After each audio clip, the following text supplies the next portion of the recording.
Hi, my name is Mary Lou and I'm a mother of 2 young boys living out in the eastern suburbs of Victoria. Susie Stojanovic. I have 4 children that I solo parent. I'm Tamlin, I'm 46 years old. I was born with spina bifida, so I use a wheelchair to get around, and I'm a full-time carer for my daughter Zoe, who's 27. My name is Jacqueline and I'm a full-time employee mother. My name is Jessica Summers and I'm an oral health therapist from Mount Evelyn, and I am a mother of an 18-month-old little girl. 2020 was a very interesting year, I think, for a lot of us. For me in particular, I lost my business. I go in and teach yoga to kids in schools in kinder, and obviously none of that was happening. So I went from a very good income and a business that I established all on my own to completely nothing.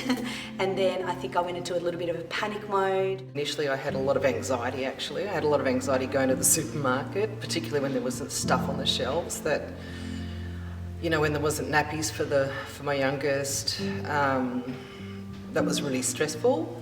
And then it was almost a panic, I guess, for me, thinking, well, what does that mean? Does Zoe have to stay home with me? What's happening with all her programs, PPE, and all this new terminology that I didn't know anything about and had to learn. So, and then trying to explain that to Zoe, who has an intellectual disability. 2 weeks after my child starting school for first time, he had to start e-learning from home, which gave him a complete wrong impression of how school is and, you know, how it's conducted and so on. My situation was a little bit unique because I was finishing up maternity leave as COVID happened. Like 2020 for me looked like a bit of extended maternity leave, which was good and bad, because I guess I never expected to have so much time off work. It was a relief because at that time I was commuting 5 to 6 hours a day on public transport to take my youngest to childcare and then get into Fitzroy for my work placement and then come back and commute back to childcare and then commute home. It was exhausting. What self-care looked like for me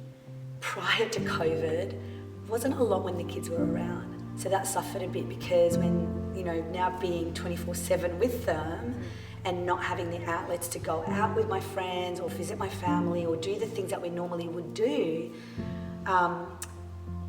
my self-care really suffered. Like I really just dropped the ball and I really noticed that. And so I had to rewrite what that looked like.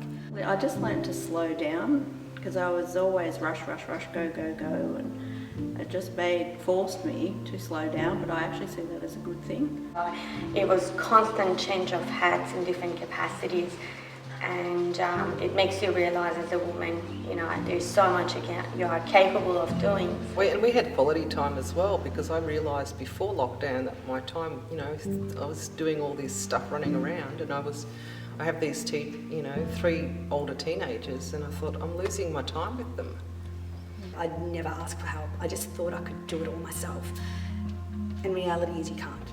Like not if you have these high standards of wanting these things for your kids and then, you know, you can't meet them because of whatever the circumstances are. I didn't know what I was sort of parent I was going to be, but I never sort of pictured myself being someone who wanted to be home with their kids long term. But I don't know, I've sort of shifted and I really do love being at home with her. I love going out for a push or a walk, whatever you want to call it. So I was quite proud of myself because I'm not good with directions at all, but I got familiar with what was around and finding new places, and I was amazed at how much you can find in your own area.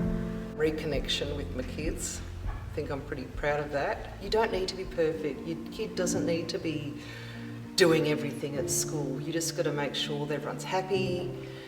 You know, you're all happy. The first thing is your well-being. As mothers, we are always told that we are the first educator of our children, and because of that we have this great responsibility that we cannot neglect. Any mother out there that just feels like she's not doing a great job, you know, recognise your awesomeness that you're doing the best that you can in this given situation because none of us have done this before. Because everything that mothers do just has to be done. So you don't get a lot of appreciation for a lot of the stuff that you're doing. So I guess, you know, it's such a thankless job. So that's why I think we always have to reflect back to where mothers are at in any time of difficulty and look at their achievements and thank them for it.